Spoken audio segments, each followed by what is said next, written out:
Hi guys! Alright, it is time to continue reading James and the Giant Peach. It just started getting very interesting. We learned last time that we read in chapters 5 and 6 that as soon as James accidentally tripped and dropped all of the magic little green moving thingies, the ground absorbed them, took them away. James could not save them for himself. And as soon as that happened, Aunt Sponge and Aunt Spiker noticed that the peach tree was starting to grow a really beautiful large peach at the top of the tree. They ordered James to go and pick it, but before he did, they noticed that it was actually getting bigger and growing right before their eyes, so he did not pick it yet. But that's kind of where we're at. Kind of curious about this peach. This tree has not grown peaches in a very long time, so this was rather peculiar, like the author said. So we're going to find out what happens with the peach in the tree and James and the ants. Before I start reading today, I want to tell you about the vocabulary word that I want you to keep an ear out for. The word is wasp. I want you to tell me what the word wasp means. You can comment below either on Google Classroom or YouTube. And the question I'm going to ask you is, what did James have to do during the peach showing? So you can answer both of those. I would love complete full sentences below. What did James have to do during the peach showing, and what does the word wasp mean? So we're going to start to read today at chapter 7. We're going to be reading chapter 7 and 8. Here we go. Chapter 7. The two women and the small boy stood absolutely still on the grass underneath the tree, gazing up at this extraordinary fruit. James' little face was glowing with excitement. His eyes were as big and bright as two stars. He could see the peach swelling larger and larger, clearly as if it were a balloon being blown up. In a half minute, it would be the size of a melon. In another half minute, it was twice as big again. Just look at it growing, Aunt Spiker cried. Will it ever stop? Aunt Sponge shouted, waving her fat arms and starting to dance around in circles. And now it was so big it looked like an enormous butter-colored pumpkin dangling from the top of the tree. Get away from that tree trunk, you stupid boy, Aunt Spiker yelled. The slightest shake and I'm sure it'll fall off. It must weigh 20 or 30 pounds at least. The branch that the peach was growing on was beginning to bend over further and further because of the weight. Stand back, Aunt Sponge shouted. It's coming down. The branch is going to break. But the branch didn't break. It simply bent over more and more, and the peach got heavier and heavier. And still it went on growing. In another minute, this mammoth fruit was as large and round and fat as Aunt Sponge herself, and probably just as heavy.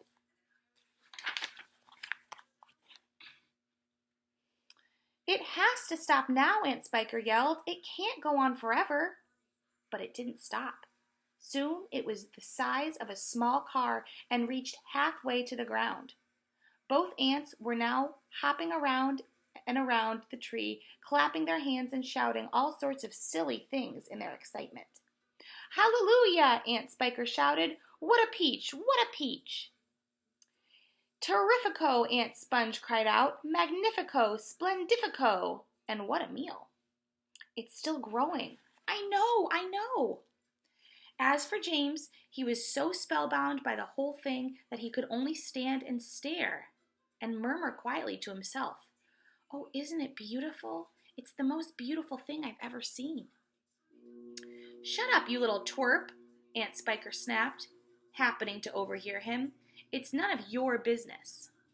That's right, Aunt Sponge declared. It's got nothing to do with you whatsoever. Keep out of it.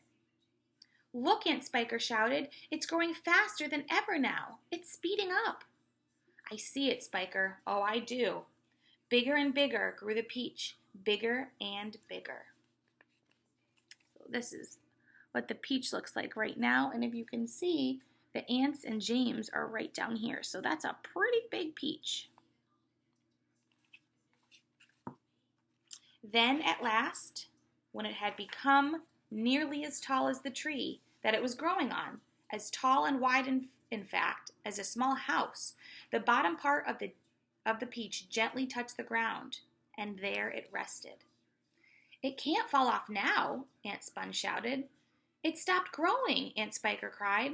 No, it hasn't. Yes, it has. It's slowing down, Spiker. It's slowing down, but it hasn't stopped yet. You watch it. There was a pause. It has now. I believe you're right. Do you think it's safe to touch it? I don't know. We'd better be careful. Aunt Sponge and Aunt Spiker began walking slowly around the peach, inspecting it very cautiously from all sides. They were like a couple of hunters who had just shot an elephant and were not quite sure whether it was dead or alive. And the massive, round fruit towered over them so high that they looked like midgets from another world beside it. The skin of the peach was very beautiful, a rich, buttery yellow with patches of brilliant pink and red. Aunt Sponge advanced cautiously and touched it with the tip of her finger. It's ripe, she cried. It's just perfect. Now, see here, Spiker, why don't we go and get us a shovel right away and dig out a great big hunk of it for you and me to eat? No, Aunt Spiker said, not yet. Why ever not? Because I said so. But I can't wait to eat some, Aunt Sponge cried out. She was watering at the mouth now, and a thin trickle of spit was running down one side of her chin.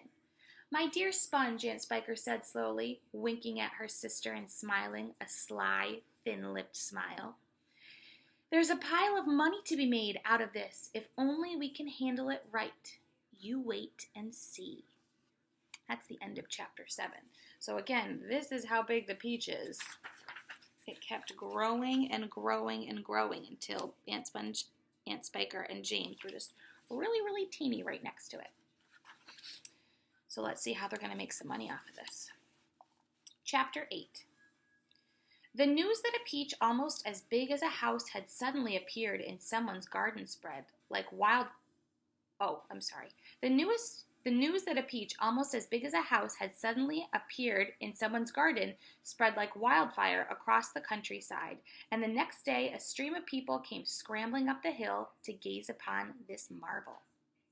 Quickly, Aunt Sponge and Aunt Spiker called in carpenters and had them build a strong fence around the peach to save it from the crowd. And at the same time, these two crafty women stationed themselves at the front of the gate with a large bunch of tickets and started charging everyone for coming in. Roll up, Aunt Spiker yelled. Only 1 shilling to see this giant peach. Half price for children under 6 weeks old, Aunt Sponge shouted. One at a time, please. Don't push. You're all going to get in. Hey, you, come back here. You haven't paid. By lunchtime, the whole place was a seething mass of men, women, and children, all pushing and shoving to get a glimpse of this miraculous fruit. Helicopters were landing like wasps all over the hill, and out of them poured swarms of newspaper reporters, cameramen, and men from the television companies. I'm going to read that paragraph again just because it has our vocabulary word in it. By lunchtime, the whole place was a seething mass of men, women, and children, all pushing and shoving to get a glimpse of this miraculous fruit.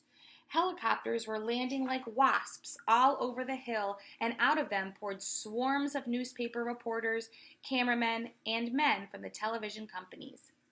It'll cost you double to bring in your camera, Aunt Spiker shouted. All right, they answered. We don't care. And the money came rolling into their pockets. The money came rolling into the pockets of the 2 greedy ants. But while this excitement is going on outside, poor James was forced to stay locked in his bedroom, peeping through the bars of his window at the crowds below. The disgusting little brute will only get in everyone's way if we let him wander about, Aunt Spiker had said early that morning. Oh, please, he had begged. I haven't met any other children for years and years, and there are going to be lots of them down there for me to play with, and perhaps I could help you with the tickets. Cut it out, Aunt Sponge snapped.